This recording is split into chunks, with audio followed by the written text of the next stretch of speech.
The quiz is like 4 questions, but it's multi-part. It is tomorrow on a Chromebook. I'll be gone Friday. I will give you something to work on for Friday. Yeah, probably a worksheet. This is kind of a cool lesson. I've got some chemicals I can show you what we're going to be talking about. We need to talk about solubility because it has to do with how some reactions work. And so I have to explain this concept in order to explain how it applies to certain chemical reactions. Okay, this is kind of a focus on double displacement reactions. So we're kind of zooming in and looking at double displacement. Okay, so we have this idea called solubility, which we've already talked about, is the ability to dissolve, or more specifically dissociate, in a solvent. Okay, so this idea of dissociation is something we've talked about. What I haven't told you yet is that not all ionic compounds can dissociate in water specifically. Okay, some ionic compounds dissociate, and that's where we get the term aqueous. Some of them don't. You just put them in water and then they just stay put together. The ions stay put together and it just sinks to the bottom. Okay? And so we have soluble and insoluble. Yeah? Can you calculate the solubility of a material in a solution? Yes, there's a whole thing for that called a K value. I haven't done that since college. We are not going to get that nerdy about it. Okay. If you take chemistry in college, you will, where we can quantify basically the percentage or the ratio of how much of it will dissolve. But yeah, we're going to stay qualitative with it. But that definitely is a thing, okay?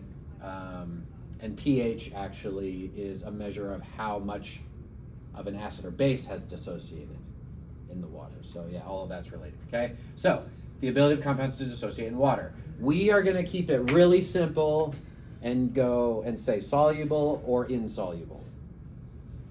Whereas in reality, it's on a spectrum, and I feel like the order of the terms are very not intuitive. Okay, so we have a spectrum from very soluble to practically insoluble with several terms in between. Okay, these are from the internet, I don't know. We're just gonna use soluble or not, okay? But sparingly, slightly, very slightly, practically insoluble, I don't know. Okay. I can't think of any ionic compounds that are zero soluble. It's just like less than 1/10% of your compound will dissociate. Something like ridiculously low. I don't know of any compounds that are zero soluble. Yeah. So for things like sugar doesn't dissociate, but it still dissolves, right? Is that? So that's a whole separate topic because that's a covalent compound. Okay. It will dissolve, meaning that the molecules will separate from each other, but you don't have ions breaking their bonds and floating separately from each other. So does solubility specifically refer to ionic compounds? Or does it mean different things when you're talking For about today, it does. If you just throw out the word soluble to a chemist, they could probably go either way with it. For today, we are only talking about ionic compounds because we're dealing with this idea here. I don't know. There's probably a super technical definition of whether soluble applies to covalent or ionic. I don't know off the top of my head. Yeah, you could look it up. So to prove my point, I've got 2 ionic compounds that I'm going to try to show you. This is a cool looking one. This one is blue crystals, so it's really fun. Crystals of what? Can you move all the stuff away? Yeah, good question. Blue crystals. This is copper 2 nitrate. Okay, so ionic compound. So I've got some copper 2+ ions and some nitrate ions that are bonded together. Okay, and then in how do I do this? Let me rinse this off. Copper 2 nitrate is very soluble. Okay, so if I put some water in here, okay, and I swirl it around, I don't know if I can show the camera. Okay, the crystals will start to get smaller and smaller and smaller until they're not there anymore because this is very soluble. Okay, so I don't know, it's kind of hard to see from where you are, but you can't really see any blue chunks anymore. It looks like it dissolved almost instantly. Okay, and the water has a blue hue to it now. okay, because the copper ions and the nitrate ions have separated, and now they're just floating around freely in the water, and they're going to stay dissociated. They won't settle to the bottom. They'll just stay floating around basically forever. Okay, so that is a very soluble compound. Whereas if I take something like zinc sulfide, which is a zinc 2 plus ion bonded to a sulfide ion, if my sources are correct, this is very insoluble. So it's a powder. It's a crystal just like the other one. Let's rinse this off. My shaky hands. Okay, I'll even put lots of water in there. You struggling? Yes, I am struggling. Okay, now it looks like it's dissolved, but really they're just floating around. If I let this sit for the next hour, I'll just let it sit here. All of the zinc sulfide will just settle to the bottom, and it will not be dissolved and floating around in the water. Okay, it's floating around right now because I've stirred it and mixed it up. If you look closely, you can see there's a bunch of it just sitting on the bottom. A bunch of it sitting on the bottom. And if I let this sit here long enough, it'll all just settle out, and it's not, the zinc ions and the sulfide ions are not going to separate. They stay put together, and they just, okay, so this is a difference between soluble and insoluble. Yes? I remember watching something on like the history of evolution that said water is one of the most common solvents, but could you dissociate things in solutions other than water? Yes. So water is I thought it was like a universal solvent. water is common just because we're on planet Earth and there's a ton of water. I read But that. literally any liquid could be a solvent. Just for the right material. Yeah, Okay. right. And so when we talk about solubility, you technically have to specify which solvent you're talking about. We are only talking about water today, but you would have different properties of solubility or insolubility if we were talking about ethanol or oil or acetonitrile or, yeah, acid's not really actually a liquid. Acid is an ionic compound in water itself. But some other thing that is a liquid could be its own solvent. Does it break things apart It does. differently? Sure. I mean, yeah, acids will react with other compounds differently. But that's, Is it like dissociation or does it break it down? so the way that acids would work is they would dissociate, and then the H plus that's floating around freely from that acid then can react with other things. That's a separate thing, but yeah. But that's kind of how that works. What happened to your beaker? It's full of sand, and I can't wash it out. So, it looks gross. Anyway, yes, so we can keep an eye on these as we go. Fill them up to be about the same. So hopefully by the end of the hour, this one with the zinc sulfide should just be all settled to the bottom. It should look like clear water with white powder at the bottom. Okay, so soluble versus insoluble. We okay with that? Okay, so now the question is, how do I know whether something is soluble or insoluble? Well, if you're a chemist, you just have to test it, but it turns out there's a pattern, okay? So I want to talk about some patterns. Okay, so soluble compounds will do this. This is how we would write it down,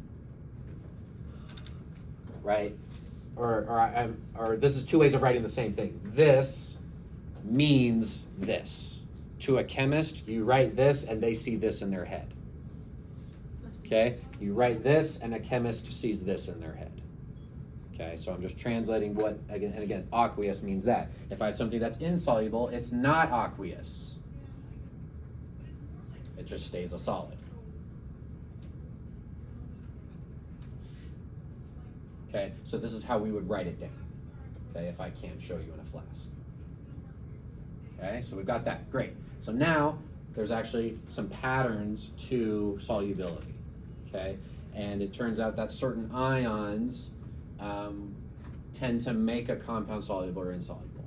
Okay, so I have 11 rules that you can write down if you want. They're on the slides. You do not need to memorize them. I will give them to you for the test. You'll have this list, but you need to know how to use them. Okay, and so these are just general patterns of what compounds are soluble or insoluble. once we get past these rules, and then we'll talk about how this applies to chemical reactions. Okay, so the first rule is this. Okay, salts, and salt means just ionic compound containing any group 1 metals or ammonium are soluble, very soluble. Like salt. Table salt. Table salt, right, has Na plus, which is a group 1 ion, very soluble. And that's why it dissolves in the ocean. We have ocean. Does the water like bond with it? No, it doesn't. No. The water is attracted to it because water is polar and it's attracted, but it's not chemically bonded to it. So that would be a dipole interaction. So can it like one element be attractive and one not be attractive to water? Well, we're talking about salts, so I have a positive ion and a negative ion. Positive and negative are both attracted to water. Because water also has a positive and negative. It's attracted to opposite sides of the water, but it's still attracted to water. Yeah. Okay, salts containing nitrate are generally soluble. That's what we have right here. This is my copper nitrate. So this is following rule number 2. Okay, I'll bring up another point in a second. Okay, if I have chloride, bromide, or iodide, those are generally soluble, except if any of these are bonded with silver, lead, or mercury, those are going to be insoluble.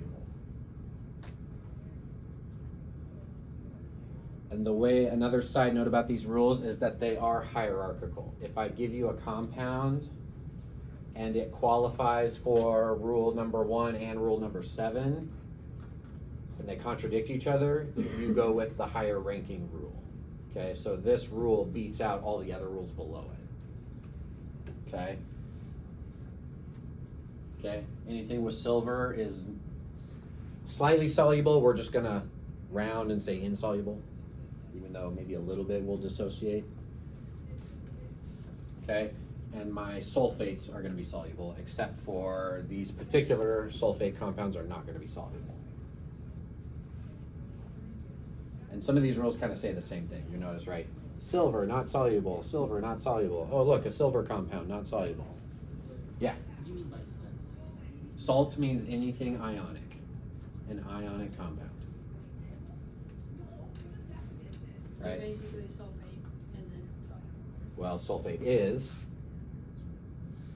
except just- for these 5. Yeah.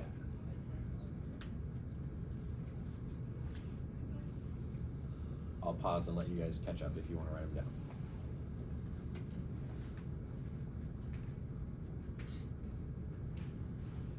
I'm going to go ahead and set up my next little experiment here.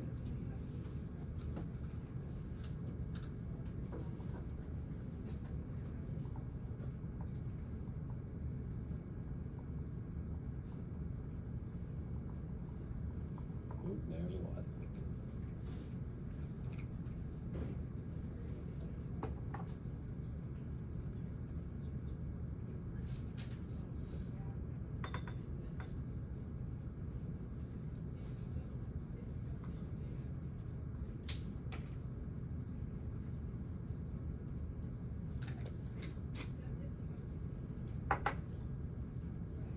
I'm not, here, I'll ask you now. This is lead nitrate. Super toxic. This will absolutely kill you if you eat it. So I'm not gonna eat it, but I am gonna put some water over it. Lead nitrate, should that be soluble or insoluble based on what we've seen so far? Lead's not supposed to be soluble with nitrate. But salts containing salts So a containing little bit nitrate are soluble? generally Salts containing nitrate are generally soluble. and that's above all So, the others that should be soluble. yeah, so lead nitrate is soluble. Okay, so I've got it right here. Seems to be mixing throughout the water. I could wait to see if it settles, but I'm just going to tell you now it won't settle. This will stay dissociated. I have lead 2 pluses floating around and nitrates floating around in this flask. Okay, so I'm going to set that aside. People lead poisoning. Yeah, yeah, that will actually kill you if you drink it. And now I have potassium iodide. Soluble or insoluble?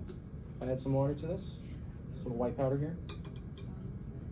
Insoluble, or It should be soluble. yeah, soluble because it's iodide.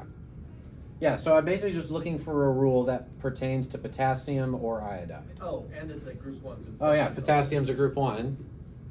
So it's soluble no matter what, because that just beats all the other rules. But if I wanted to check a rule for iodide,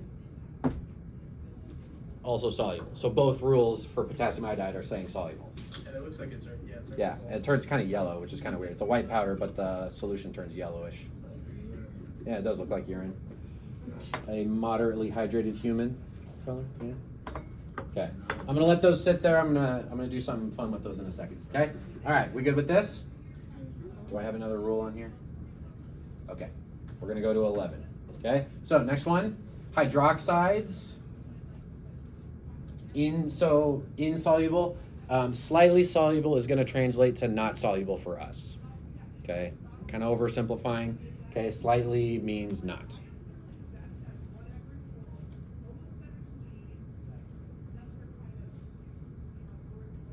Sulfides of transition metals are insoluble. That's what this zinc sulfide was. That's a sulfide of a transition metal, zinc sulfide, which is what we had at the beginning. Yeah, it's super building up on the bottom. It's not really dissociating. Yeah, the water's definitely thinning further on the top. Yeah.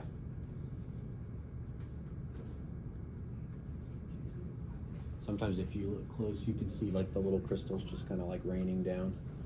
Looks Why kinda is cool. there an asterisk by 6? There's probably a note somewhere below the slides.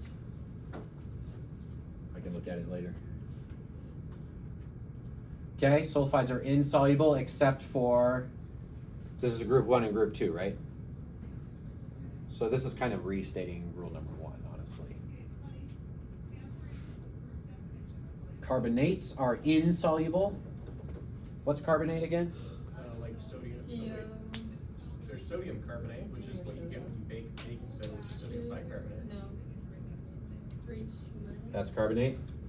And then sulfide, where was that? That's S2 minus, right? Sulfide. And then hydroxide, OH OH minus, right?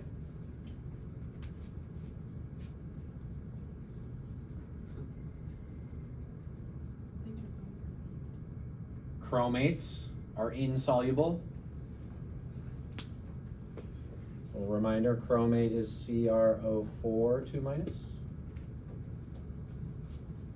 Phosphates are insoluble. PO4 3 minus. And then fluorides are insoluble. Does carbonates include bicarbonates or just carbonates? Just carbonates, Okay. as far as I know. Although the most common bicarbonate would be sodium bicarbonate, which according to rule number 1 is soluble. Yeah. I don't know if I took bicarbonate and tried to put it with some other cation, I'm not sure. You said slightly means not. Right, slightly is going to translate to insoluble for us.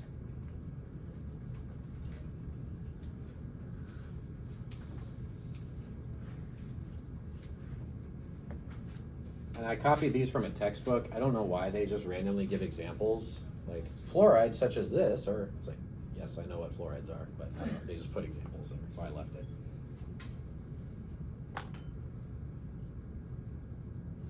So these are our solubility rules. These are just patterns of what things will dissociate in water readily and which ones really don't.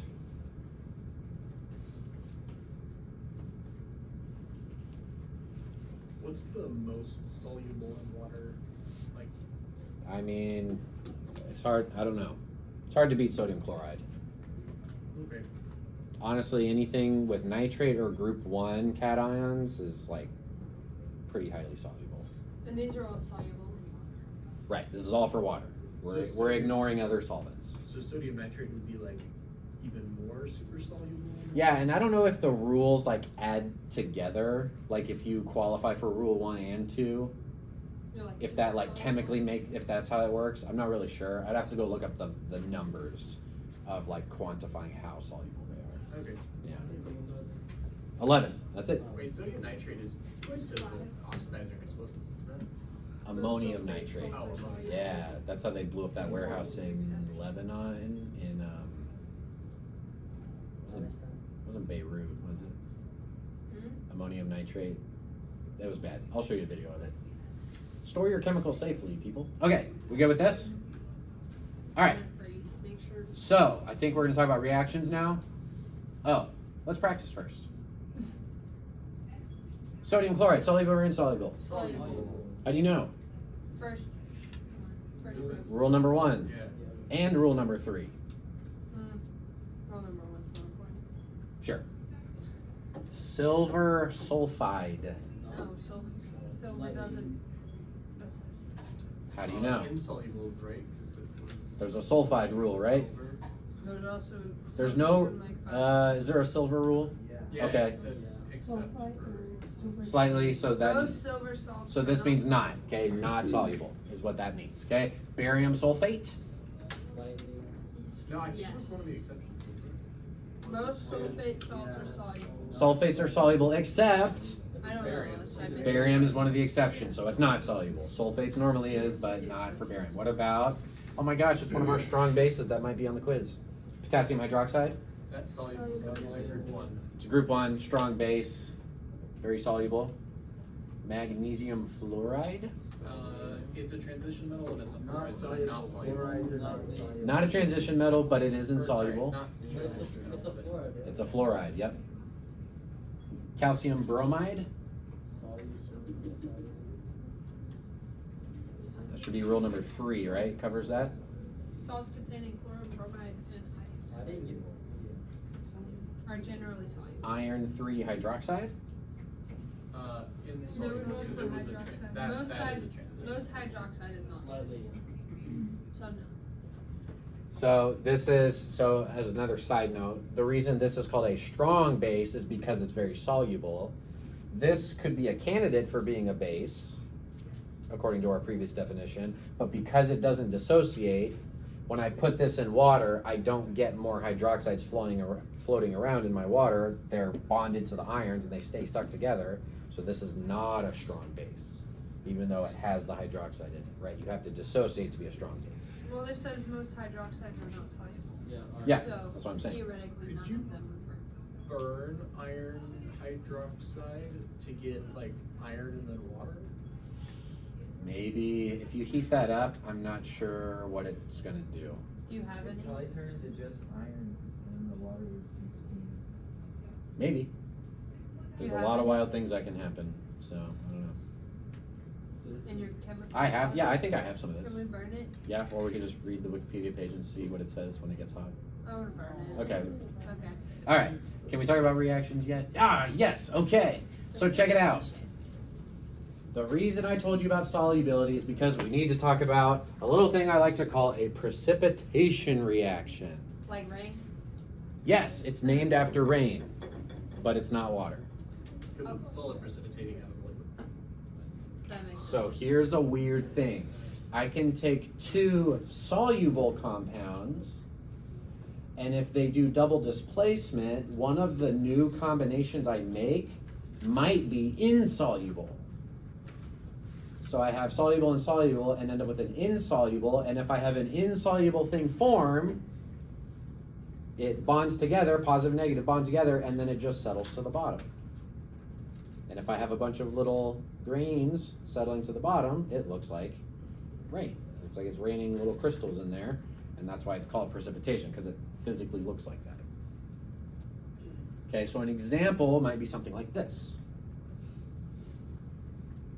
This is an example of a precipitation reaction. Okay, aqueous means it's dissociated, so this is soluble, this is soluble. But you get silver chloride. If I do double displacement, look, I end up with a silver chloride, which according to our solubility rules is insoluble. Like rule number 4 or 5. How do you know when it's going to be? Because these are going to be double displacement. Right, but how do you know that? Should do that. If I have ionic aqueous and ionic aqueous, it's double displacement. That's the giveaway.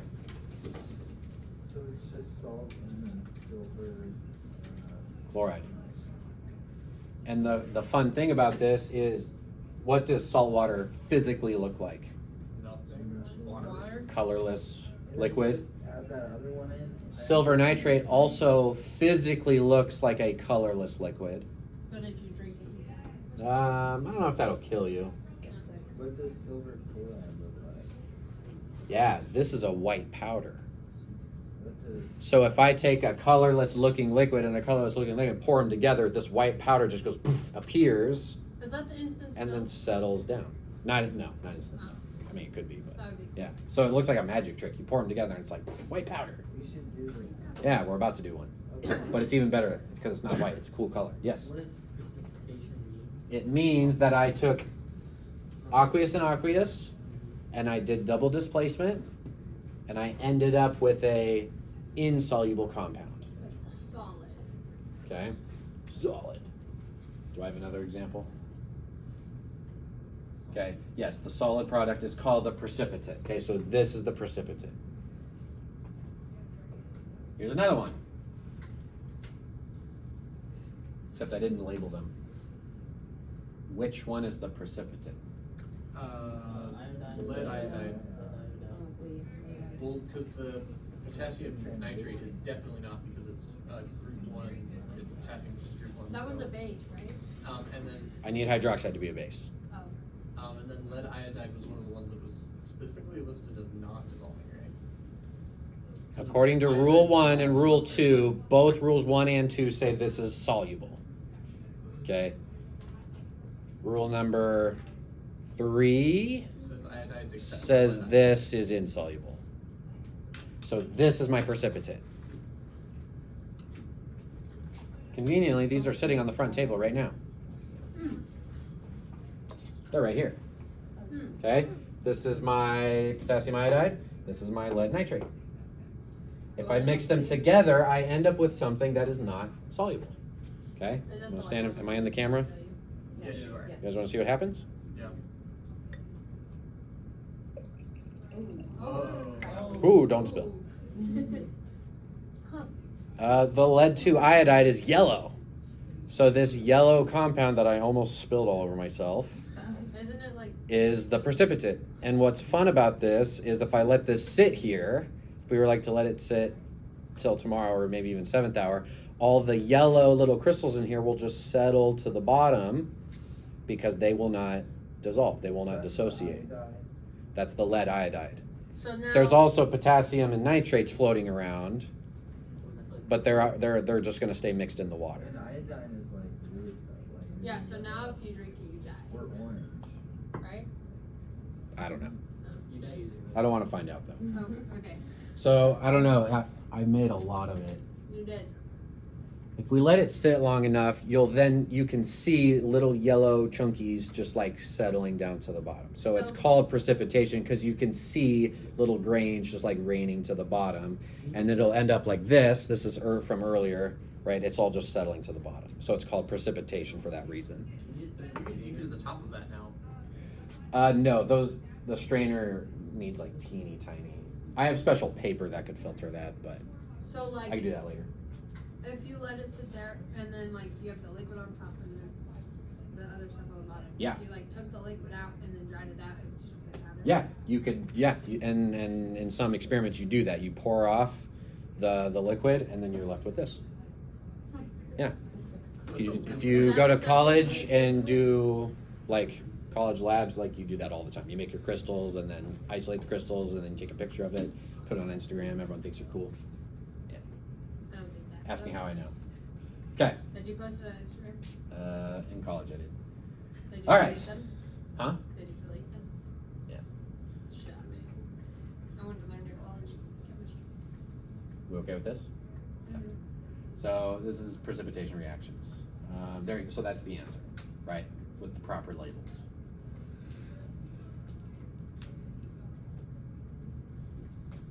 Okay. How much more? So this is like my last slide, I think. Yeah. What's the difference between something being hydrophobic and Hydrophilic. there's something like hydrophobic? That means it just repels water, or doesn't dissolve in water. Okay, so there's multiple ways I can write this. Okay, complete ionic equation is where I literally write out the ions that are floating around. This and this mean the same thing. But notice what I did. for aqueous things, I showed the ions separately to like explicitly communicate what is being dissociated. Notice how for a solid that is insoluble, I do not show separate ions because that's not what's happening. Okay, so the complete ionic equation is a way to explicitly show how I went from two aqueous ions to a non-aqueous or an insoluble compound.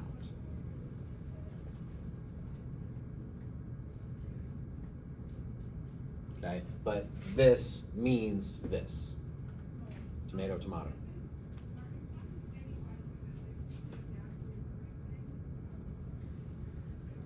And you'll notice how I have sodiums and nitrates floating around, and in the end I still have sodiums and nitrates floating around, so they don't really do anything, they don't react. Okay, and so there's a third way I could write this where I remove the ions that didn't change. So if I were to slash out my sodiums and nitrates from both sides, kind of like math where I cancel on both sides, I could write the same equation this way.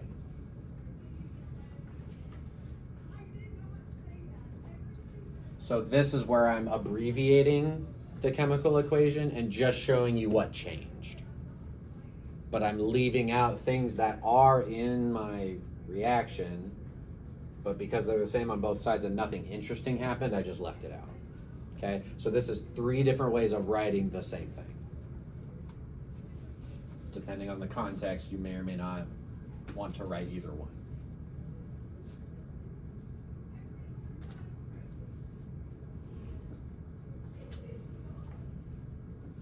And in parentheses, you can see there's advantages and disadvantages to each one.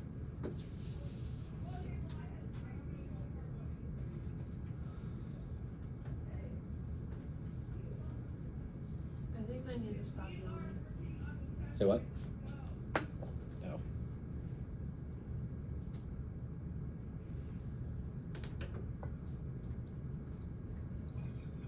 That looks like 70. 70. I promise you it's not orange flavored. You can see I had some left over on the bottom. Yeah, this is like one of the cool ones because it's a really fun color. How does food coloring work?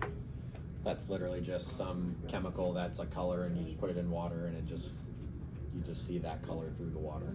It's not really a reaction. So it doesn't work. Yeah.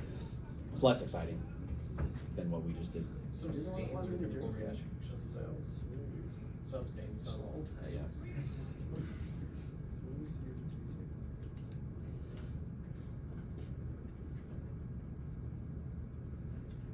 Okay, that's all I got. Can I move on? Yeah. Okay. Practice.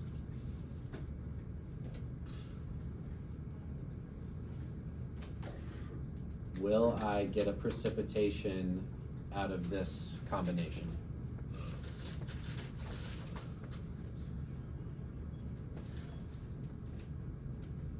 The way you answer that question is you do double displacement, Sodium chloride. and then you look at your products and see if any of them is insoluble. If I make an insoluble product, I precipitate it. I did a reaction. Are there reactions in which both? Not that I'm aware of. Not that I'm aware of. Yes? How do you know what to do? It'll be You take your ions and you trade partners, okay? So this is my plus and minus, here's my plus and minus. I'm gonna take this minus with this plus and this plus with this minus. so sodium dissolves, so it'll be the other way. So I'm gonna make, Magnesium nitrate. I'm gonna make sodium chloride and magnesium nitrate. That'll be the one. Are that's either of those insoluble or soluble? The sodium chloride is soluble. This is soluble because of rule 1.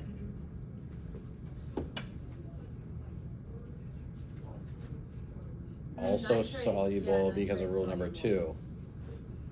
2. So I start with 4 different ions floating around and I end up with 4 different ions floating around. These don't react. If I pour these together, nothing happens. Okay, so that we would say that those don't react Not that. because I did not make a precipitate.